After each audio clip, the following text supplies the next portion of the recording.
Hey YouTube, today we have the repair of the switch matrix on a Data East 91 Ninja Turtles. Having a little bit of an odd issue here, and I wanted to kind of go through the details because the switch matrix is pretty confusing when it's not working right, and then the fault that you find usually doesn't really make sense at first until you fully understand the switch matrix. So we have an 8x8 switch matrix here, and rather than running 2 wires to every switch, making a total, there's 64 here, so 128 wires, they have matrixed this so that across the columns it'll send a signal down these, and whenever it sees a closure it'll pick up a signal coming out. So if it's strobing these, so if it strobes the first column and then it hears a callback on this, it'll know that the left coin was hit. And this happens several times per second, so it happens really fast. But anytime that there's a diode missing on one of these switches, or two leads are touching on a switch, it kind of throws chaos in the switch matrix.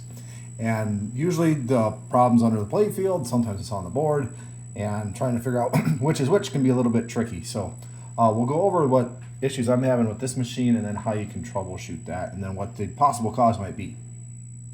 So on this machine, what I'm having trouble with is the spinner switch, the bottom rollover, it's a star for this captive ball that goes up, the top target that captive ball would hit, and then the save April or the ransom target. So I'm going to just hit the spinner here. You'll notice when I do that, I get different ones. You'll notice that it's always on the white gray, and the spinner column here is, or spinner row here is white gray. But when I hit this one, it kind of triggers all of these. And there are some not used. The menu is calling number 8 ticket opto there, so that one's coming up a lot, but other ones randomly come in, and rarely does the actual spinner do it. So again, there's the spinner. If I just rip it, it's just triggering a lot that are in that same row. And then when I do the ransom target, I'll just sit here and spam it. But again, the ransom target should be number 55, but we're gonna get a bunch that are occurring in row 7. So again, the white violet stays, but then the slam switch is coming up a bunch, and that's going to be an issue because if that ball is hit in the middle of a game and it registers as the slam, then the whole game's going to time out. And I don't know if that ends the actual game or just the ball, but it's obviously going to be an issue. And then for the top captive ball target here, there should be 49.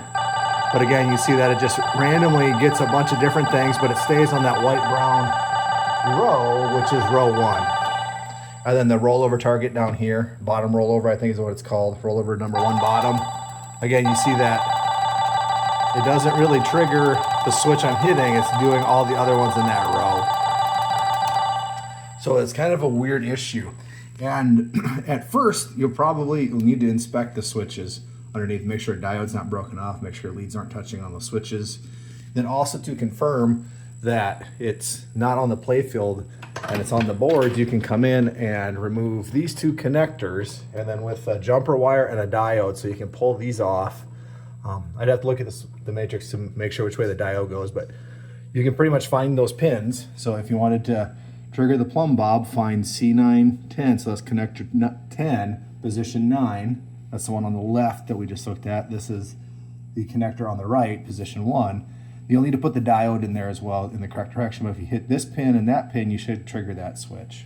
So I did that with the switches that I was having trouble with, and if the problem was on the play field with this diode check, that means that the test would come back correct. It wouldn't be triggering multiple ones. But with the diode check on here, it did trigger multiple ones, so I know that if it's doing it with the wiring connections removed, that means that the play field has been eliminated from the problem, and the problem's actually on the board and not the play field. That's a way that you can kind of isolate and figure out if it's the board or if it's the play field. So I know that there's an issue on here, and it would be really easy, since we are hitting a switch and it's triggering an entire row, it would be really easy to get kind of tricked into thinking that this is a row problem, because we hit this switch and then all of these came on except for the one that we were hitting. And then again, the bottom rollover, most of these came on. Then the spinner, most of these came on. But I'm going to be willing to bet, because at first I looked at 2 and 7, and I was like, oh, there's a row problem. Then I looked at the next IC up from the connector and the resistors, and these are on different chips before it hits the PIA. So if all of these were common to the rows that were on the same IC, which are the 4011s that are right here. So both of these have rows that are triggering on them. And if it was just one of them, I might just go right ahead and replace that. But since it's doing it on both of them, I think it's unlikely that both of them have an issue. And then there is also the commonality that they both go back to the same PIA.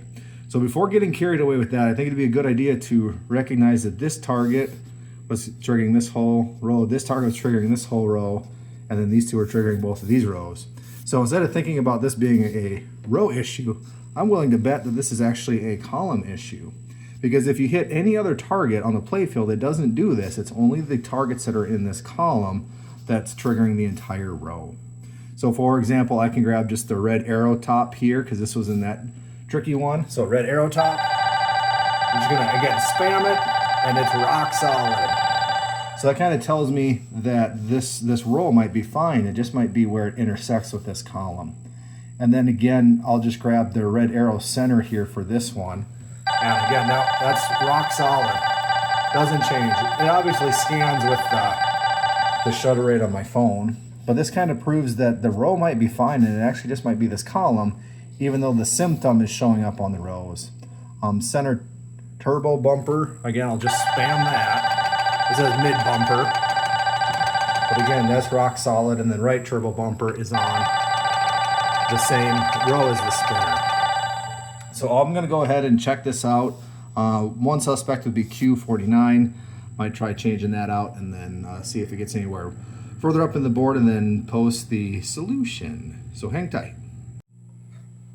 And we're back after the repairs. In the switch column drive, that transistor Q49 was dead shorted, causing the issues here. So have that replaced along with a few other updates to the MPU while it was out. Now we're back into the switch test. And again, we're having trouble with the spinner. So I'm just gonna rip the spinner. Now it actually registers the spinner and no other switches in that column. This seems to be in that row.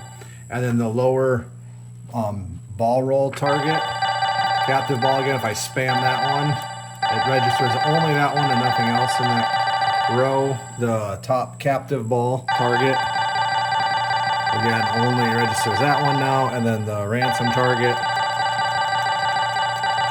only registers that one now. So again, it was kind of confusing because every time we hit any switch in this column, it would actually lock the row on, and you might get kind of carried away chasing down a row issue when it was actually a column issue. So for 2N3904 transistor going out, this certainly caused a lot of issues, because when these ones were locking everything on, you'll notice that the plumb bob tilt is there. So if that one registered wrong as that, you would lose your ball. And then if the ransom target registered as a slam, you'd probably lose your game. So again, switch matrix issues can be a little bit confusing, and sometimes the symptom doesn't match what the actual problem is. So hopefully this one helped you out.